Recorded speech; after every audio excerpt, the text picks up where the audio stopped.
Ce qui nous réunit aujourd'hui, c'est la présentation du livre que je viens de sortir, Sénégal à portée de main, le lion sort de sa tanière, qui est un livre qui a pour vocation d'abord à avoir comme centre d'intérêt le Sénégal, mais comme j'ai tendance à le dire, ce qui est contenu dans le livre peut s'appliquer à beaucoup de pays du continent qui ont les mêmes enjeux et les mêmes problématiques que le Sénégal. Donc quand je dis beaucoup de pays ont les mêmes problématiques, mêmes enjeux, ont vécu la même histoire, ont un véritable enjeu de développement, de création d'emplois, de faire face aux besoins d'industrialisation, de sécurité alimentaire, etc. Et donc, bien sûr, le prisme d'analyse est le Sénégal, où je pars d'un diagnostic très objectif et sans complaisance du Sénégal, de son évolution de ces 12 dernières années, de sa trajectoire, pour à partir de ce diagnostic, proposer des stratégies qui permettraient justement au Sénégal d'atteindre cet objectif de développement, de construire ce Sénégal que nous voulons. Et justement, il est d'abord nourri de toute mon expérience continentale, de tous les pays que j'ai eu à faire, et en particulier de tout ce que j'ai pu faire au Maroc, qui aujourd'hui est un exemple certain sur lequel la plupart des pays africains s'inspirent. Et l'idée, c'est vraiment de voir comment, autour des piliers de développement, proposer des stratégies très claires qui permettraient au Sénégal, normalement, de sortir justement de sa tanière. Et quand je dis des stratégies claires, avec 5 axes qui sont majeurs. Le premier axe, c'est des politiques économiques créatrices de richesse, donc premier axe. Deuxième axe aussi très important, c'est des services sociaux accessibles à tous, éducation, santé, logement. Et bien sûr, pour chacun des axes, je propose des stratégies publiques, des politiques publiques adaptées. Troisième axe qui est très important, c'est un capital humain promu et créateur de valeur. Comment on exploite ce capital humain, ce dividende humain qui est très important et comment on fait pour que ça soit créateur de valeur. Quatrième axe qui est aussi important, c'est l'environnement et le développement durable. Comment faire face aux menaces de l'environnement et aux ses contraintes, mais en même temps, comment en tirer profit pour en faire un facteur, un levier de développement économique. Et tout ça autour d'un cinquième axe qui est transversal mais crucial, qui est une gouvernance publique efficace. Quelle gouvernance publique ? Notamment les politiques publiques, la reddition des comptes, l'évaluation de ces politiques publiques, comment on dote le secteur public de ressources humaines, la séparation des pouvoirs, etc. Donc voilà un peu le socle de cet ouvrage et comment justement je propose des stratégies publiques à même de permettre au Sénégal d'atteindre ce développement, ce Sénégal que nous voulons. Bien sûr, la séparation, vous savez, moi je suis un adepte de la séparation des pouvoirs et ça fait partie des sujets. Vous savez, on est dans un pays qui a la chance d'avoir une alternative démocratique régulière. Donc comment justement on renforce et on consolide cette démocratie tout en préservant l'état de droit et la séparation des pouvoirs, c'est un élément important et c'est un sujet qui touche tout le monde aujourd'hui. Je pense que c'est une démocratie extrêmement vigoureuse. Aujourd'hui, on a un président de la République qui a décidé de ne pas se représenter, ce qui est très salutaire. On a une justice qui joue son rôle.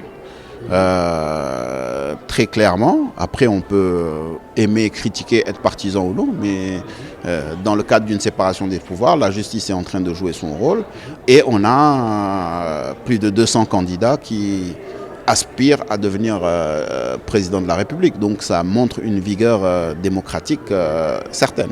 Écoutez, comme j'ai tendance à le dire, ce n'est pas le sujet du moment. Le sujet du moment pour moi, le débat, il est d'abord sur quel Sénégal nous voulons. Quel Sénégal nous voulons laisser à nos enfants et petits-enfants. Donc c'est ça le débat qui doit d'abord nous guider. Il y a quel projet de société? Parce que c'est vrai, on parle beaucoup des personnes, mais une personne sans projet de société, c'est rien. La fonction présidentielle est très importante et c'est très sérieux, c'est une responsabilité. Donc, et une responsabilité devant tous les Sénégalais. Donc il faut qu'on soit tous d'accord sur un projet de société. Donc pour moi, il faut d'abord le projet de société. Après, on peut discuter de quelle personne. Donc pour le moment, moi, je propose un projet de société et je voudrais bien, comme l'on fait... Qui a l'air d'un programme en tout cas. Oui, ça peut être un programme, mais c'est surtout un projet de société. C'est le Sénégal que je veux moi, que je veux pour mes enfants et pour mes petits-enfants. Donc il faut que tous ces acteurs, hein, c'est très bien qu'il y ait 200 personnes qui veulent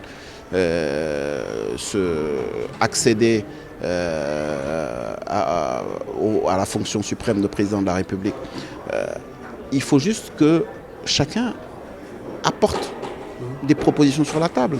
Je veux dire, si tout le monde apporte des propositions et qu'on consolide cela, celui qui dirigera le pays demain aura un contrat social avec les populations, pourra être comptable de ses actions et on va atteindre un niveau de développement certain. Vous savez, en 2012, 2011, quelques mois avant les élections, j'avais exactement la même posture avec un ouvrage. Autant de présence. Si, c'était autant de présence. C'était à l'époque 2012, 100 projets pour un Sénégal émergent et j'avais même partagé ça, comme cette fois-ci, hein, avec tous les candidats déclarés. J'avais même contribué à la rédaction du programme de 2 candidats, dont un est devenu président de la République, l'autre est devenu président de l'Assemblée nationale.